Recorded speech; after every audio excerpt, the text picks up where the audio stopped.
This video is going to be a tutorial on Picrew, a website where artists can create their own avatar customizers, allowing users to generate their own little custom characters. It's confusing at first glance, but I'm going to show you how to use it. What you're going to want to do first is type the URL into the address bar. The URL is picrew.me. Once you've done that, you're brought to a website that looks like this. The website is originally in Japanese, so make sure you translate it. There should be an option on the top right that says Picrew Creator. Click on it and it'll take you to a login/sign up screen. If you've already made an account before, then you can just log in, put in your email and password, select login automatically so it's a lot easier, or you can just sign up. Once you've logged in, you're going to see a dashboard like this. I've already created an image maker and it's a work in progress, but I'm going to use it as an example. What you're going to be able to see is a little plus sign, so click on it and it's going to bring you to this menu with the image maker name as well as the type of image maker you want to make. You're going to type in the name, and that's the name that people search up to look for your Picrew. So you're going to choose either or type. One is based on customization and another one is just a random generator. Once you've clicked registration, this is where the actual designing of the Picrew maker begins. I'm going to go through each section separately so you understand what it's for. The first box you see with the entered name is basically the description of your Picrew. As you can see over here, this is how it's going to be displayed. To edit the main description of your Picrew, click the edit button right next to the first box and you have this whole menu. As you can see, the name over here will show up over there. There's some other details that you add in, such as the description, and you can type in whatever you want and the description will show up over here. You can basically explain what the use of your Picrew is in the description. Now comes the tags, and like any other hashtag or any other tag, it helps users find your image maker. To use them, type in a word and click enter and it'll show up over here as a collection of tags. Now comes the information about what people could use your image maker for. I suggest clicking the first two options, that way people can download the photo and use it for personal use like profile pictures or something, rather than being able to sell your art commercially. Now comes the actual icon of your image maker. I suggest doing it at the end, that way when you're done with all of your uploading, you can use your image maker to make the icon. It'll show up over here. Now comes the two options that we already looked at before. I picked the custom maker one, and the two options below, you can select them or not if you want to. It just allows people to choose random options if they want to. Now once you're done with all of the descriptions, you can click save. You can click save.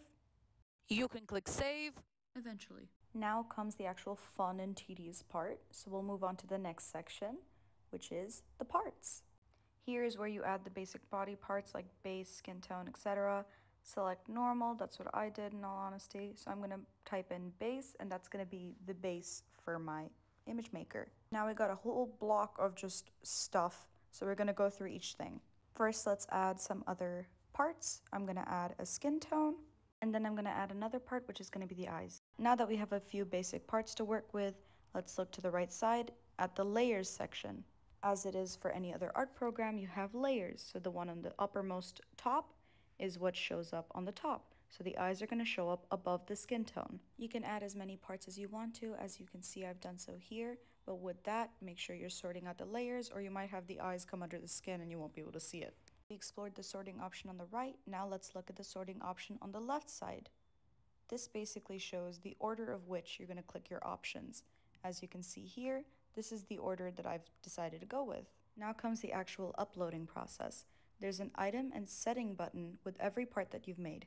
If you click on settings, then you're provided with all of these options. You control the liberty of movement you're going to give your users, as well as the icon for the part. This is where you upload the part icon. So if you go to the preview here, this is what the part icon is. If you scroll down, you're going to see a show in menu button that basically means the part is visible to the users. Then there's the remove button, which allows the users to remove whatever they want. So in here, you can remove the skin tone if you don't want to use the skin tone. Now this button allows users to move whatever items you upload up and down to whatever degree you allow. So up and under in this case would be 5 times, left and right 5 times. You can allow them to resize it. It's all up to you whether you want them to have that option.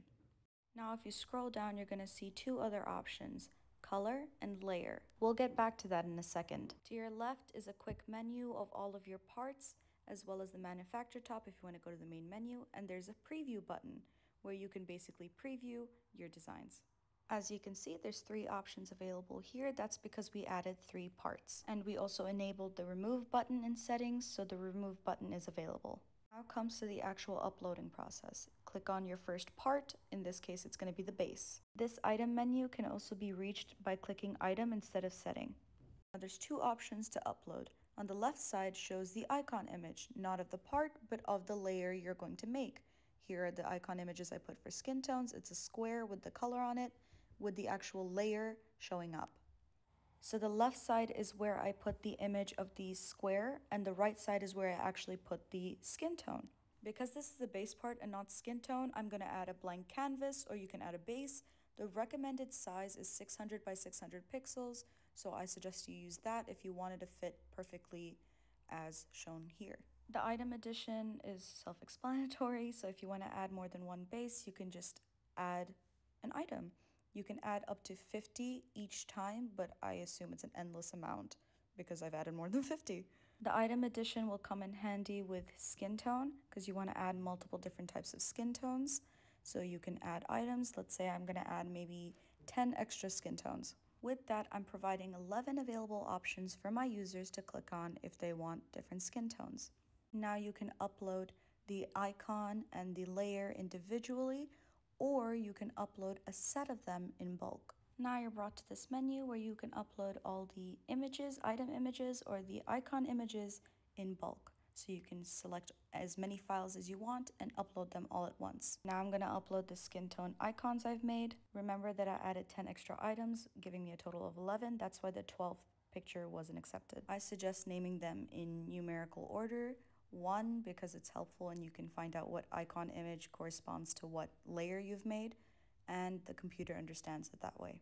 Now that you've uploaded the icon images, you can upload the item images. This is going to be the actual layer that's going to show up. So you can select it from a file, select a group of it, and then you upload it, and the computer will automatically correspond the icon skin color 1 to the layer skin color 1. Now when it's completed uploading, you can go back to the item menu and you're going to see all of the icons along with all of the images. When I preview it, I get the 4 options I've added to the base before. I switch over and I get all of these skin tones that I've added, the icon plus that. The reason why the face is so big is because the original canvas wasn't 600 by 600. Make sure all of your canvases are the same size. Remember this option in settings I said we'd get back to? We're going to do that right now. The color option basically allows us to have multiple different items in different ranges of colors based on whatever color we choose. See, in my example, I added a bunch of these colors and I added each item based on those colors. The hairstyles with different ranges of colors are shown over here. In this little button over there, there's a movement button too, which I've enabled in settings that I showed you earlier. And there's the color button with a wide range of colors. If you want to do this, you have to use the color layer, which I'm going to show you how to do right now. Go down to the settings of the base that you want to have a wide range of colors in. You can do this for skin or for hair, for anything. Go to color and go to edit and select the color you want for the first layer, for the second layer, and so on.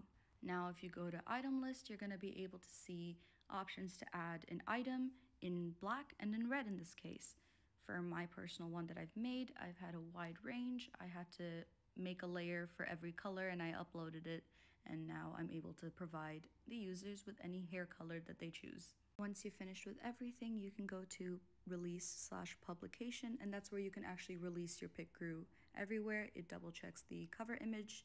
I can't publish it because I haven't added a description or a cover image. You have the option to open to the public or to keep it private, and you're basically done. Doing this can be kind of tedious, especially if you want a wide variety, because you're going to have to add a different color or a different layer for each individual item. But in the end, it's so worth it.